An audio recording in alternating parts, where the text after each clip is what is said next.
granted if you have a reliable vehicle that can get you where you need to go when you need to get there.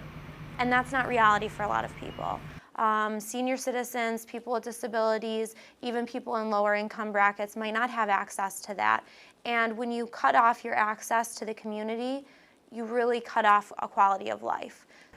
It can mean seniors needing to call an ambulance and going to the hospital for treatment because they couldn't get to a doctor's appointment. Folks needing services for low or no income lives because they couldn't get to a school or to a job.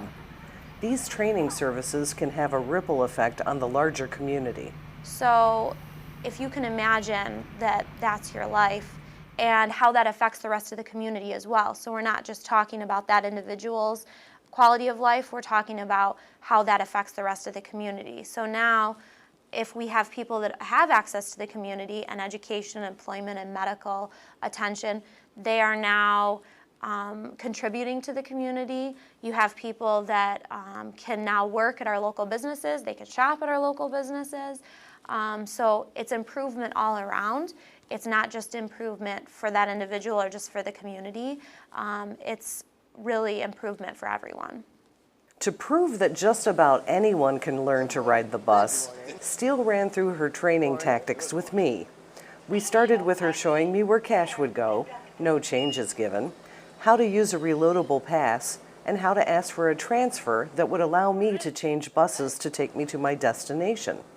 Screens in the front and side of the buses give the route number and destination. If we were really out training, I would have special maps for you maybe if you needed some extra maps, and I would have highlighted where we're going to be stopping. I would have special landmarks for you, so, oh, we need to get off at this street. The thing that you're going to see before you reach your destination is a McDonald's. When you see a McDonald's, that's when you request to stop. Because you want to request to stop about a block away from your destination. Okay so far. So let's say your next stop is this school up here on our right. So I'm going to say request to stop. So you pull that cord. Yep. So you know that it went through because you hear it ding and you hear stop requested. Now, if you have a hearing impairment, you might not hear that, but you can see it up there on the screen. The bus driver pulls over to accommodate the stop. If I was leaving, I could go out the front or the back door. If I had any sort of mobility problems, I'd probably go out the front door so the driver could lower a ramp for me to walk down. It also accommodates wheelchairs.